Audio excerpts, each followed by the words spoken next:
Saga has two ships, and I would be unnecessarily nitpicking to say they're not exactly the same, but they're different to other cruise ships. Confused with the many cruise options? That's what these films are for.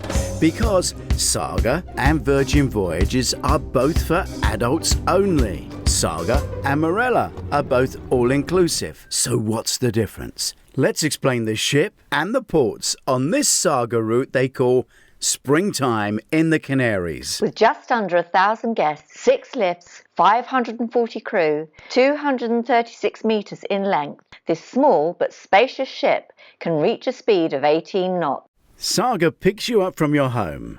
If you live within 75 miles, it's normally exclusive. Beyond that, you may have to share. And then, from Southampton, Portsmouth or Dover, your cabin becomes home for 3 sea days before you hit the first port. Lots of shelves and plenty of hangers, trust me. I've brought enough for a month and it all fits in here. Beside the bed, we have an electric socket and 2 USB sockets. You don't need to bring a charger, just bring your lead and plug it in. Plus, there's a very handy shelf above it where you can keep your TV remote and your phone.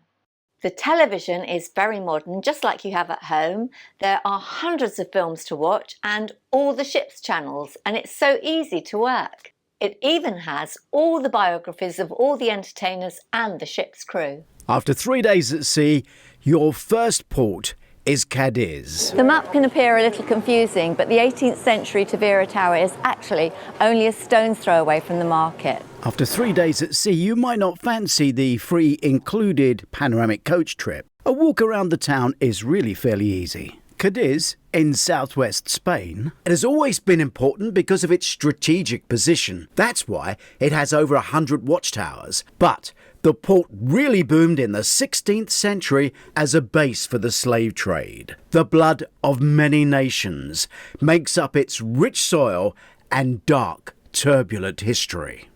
Welcome to Cadiz, the oldest inhabited town in the Western world, with over 3,000 years of history. The town is easily accessible by foot, and we're going to take a look. The Roman Theatre is visible from the coastal road, but you'll find the entrance down a side street through the Los Blanco Arch, and this is the entrance to the theatre. Standing in the area where the grounds of the old castle used to be is the Roman Theatre.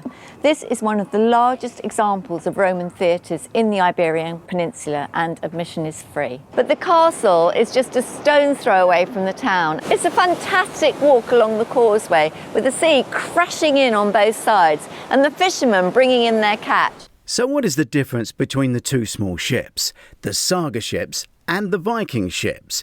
Well, the Viking customers are mainly American, with some British. The Saga ships are mainly British. They are both all-balcony ships, and food-wise similar, although the Viking is perhaps more modern and a lot more al dente. Another difference is that Viking are not equipped for motorised wheelchairs or wheelchairs. On Saga, they can help. Another day at sea. Let's look at the Saga food. The supper club sits between 2 other restaurants at the back of the ship. We're in the Amalfi restaurant tonight, and I'm starting with calamari. So we both opted for the swordfish, and I've got some fried potatoes and spinach, and Stuart's got some artichoke and spinach. So for the pudding, it's lemon tart. Tonight we're having a special meal in the Kukuri restaurant, and Kukuri actually means knife. So we have the hot chilies, the chickpeas, the onion kebab and the slaw, and this one's tomato, and these are the pickles. So I've ordered the vegetarian option, which is cauliflower and mushroom curry with a chickpeas and spinach and saffron rice. It's carrot cake with Indian ice cream. Day 2, dal makhani, and here's the tip. If you want it extra spicy, just ask. Saga included a panoramic excursion in Cadiz. They have one here in Lanzarote. Behind me is the nearest beach to the ship. We've got the bus to Porto del Carmen, which is this gorgeous little port. It's very commercialised in some parts of it, but some parts of it are absolutely charming, and this is where we're having lunch. This is a lovely little cove, perfect for families. Lanzarote is diverse with its dramatic landscape. There are many things to do. Porto del Carmen is the main tourist area in Lanzarote. It has over 6 kilometres of sandy beaches. It's open all year round. It's very easy to get here from the ship on a local bus. But just remember to wear your suntan lotion, because when the sun comes out, it's scorching. We're starting on deck 7 with the library. It's more like a coffee shop, with Wi-Fi to download e-books rather than real books, of which there are very few. There are information screens all around. Phil's on tonight, he's a great comedian. There are USB charging sockets all around. Crew and entertainers' biographies are on the modern multimedia TV system, as well as bundles of films. So with free Wi-Fi, it's easy to charge your devices to listen to audiobooks and read e-books. In the middle of the library is the coffee station.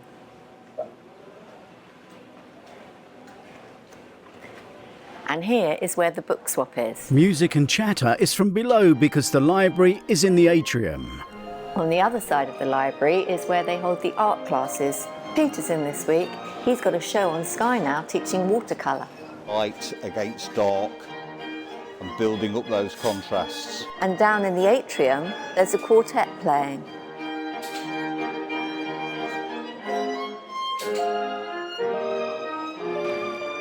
Just beyond the library is the card room, and this is where you play your bridge. So just inside the port, there's the usual hop-on, hop-off bus. You can get a horse and carriage ride, or there's the tuk-tuk, and it's got free Wi-Fi on board. If you're looking for a beach close by the ship, you can't get much closer. Just turn left off the ship, and you'll find this beach. Across the park and in the square is where you get the number 12 bus to the Old Town. Just up from the theatre is the cathedral. It was completed in the 18th century. The front of the cathedral is in the main square of Plaza Santa Ana. As you come into the cathedral and it changes from light to dark, be careful of the ramp and the steps. This is the Hermitage of San Antonio Abad and the Columbus Museum. The bus station is very easy to spot. If you want the bus for Maspalomas or Playa del Ingles, you can come down here and get the tickets in the shop. We just arrived in Maspalomas and it costs $6.25 on a bus number 30. It's like a desert on a beach. I'm just off to find my camel. We have got a ship to catch, so we came along to Maximilian, got served instantly. Maspalomas is a very different trip from walking around the old town. The sand dunes stretch 4.5 miles from Playa del Ingles to Maspalomas. There's a map of the ship by every lift in case you forget where you are. It's easily done.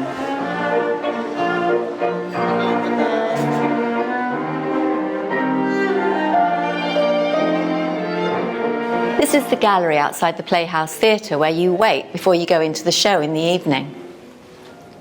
This beautiful modern theatre has 440 seats.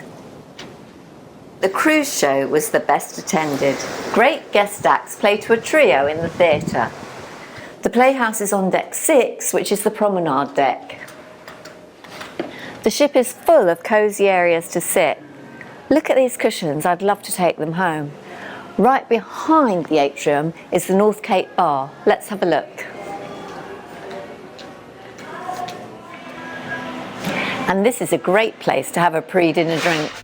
Don't forget to try the cocktail of the day.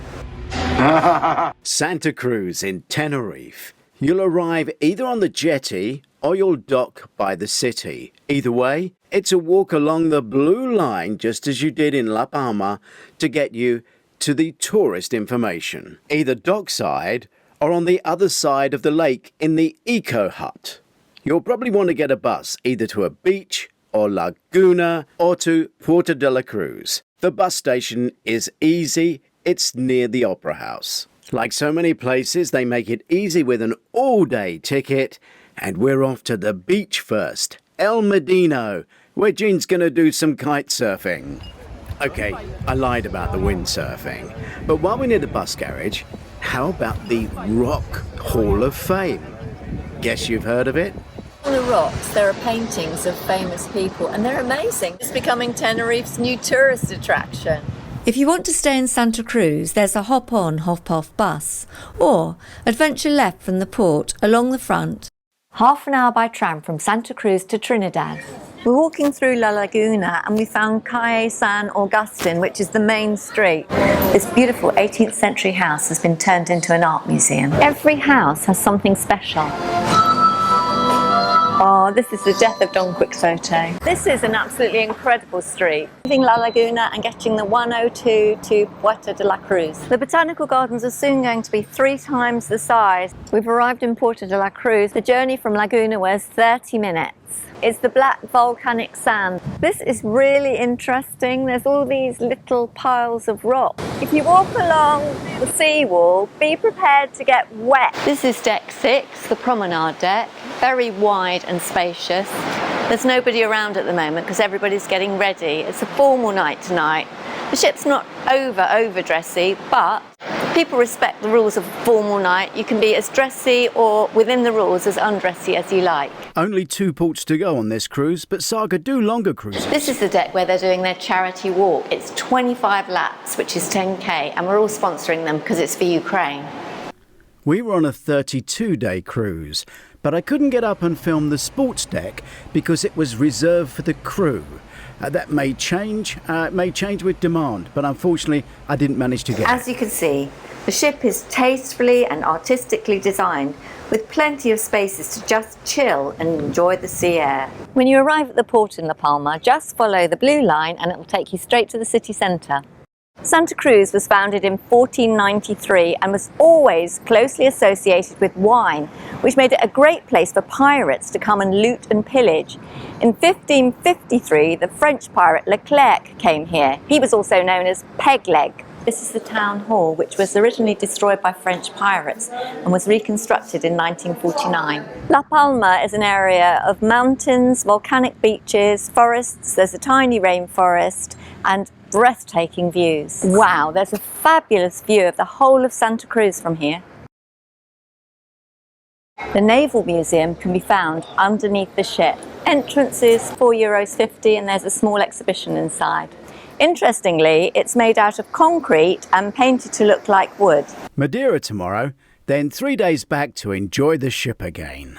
So in this area you can get your tea and cakes, and they'll also bring you alcohol from the bar should you so wish. For orientation, this is the Atrium, just below the library. There's a small shop where you can buy the books written by the lecturers and items that you have forgotten to pack.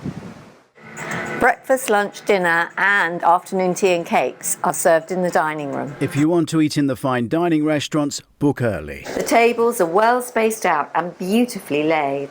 This is the strawberry cream tea in the dining room. So there's strawberry donuts, strawberry falls, there's going to be hot scones coming with strawberry jam and clotted cream, and then there are some rolls with chicken and ham and fish. In the middle of Deck 6 is where you book your future cruises and photography. Deck 5 is reception and excursions. The staff here are friendly and helpful. During the final 3 days at sea, there's bound to be another formal night. Ladies, you'll be familiar with this. It's the salon. Get your hair done, get your nails done, get pampered for those formal nights. Portuguese navigators found Madeira in 1420. This street's really interesting. It's called Santa Maria and there's art on most of the doorways. Lovely fishing village, Camarada Lobos, is where Winston Churchill spent a lot of time painting. Well, so this is the second highest skywalk in the world after the one over the Grand Canyon, and it is like stepping into the abyss. The Story Museum is under the ski lift, as is the motorcycle excursion, and the lift takes you up to the botanical gardens and the sleigh ride. Going into the tropical gardens now, a good tip is to do this before the toboggan ride. Is that in case you don't make it?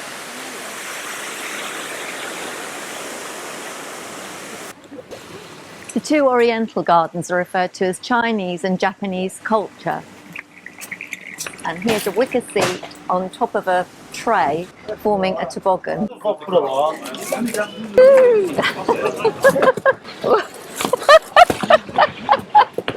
Saga ships have a heli deck, which is useful if there is a medical emergency. This is the bar that stays open after the shows.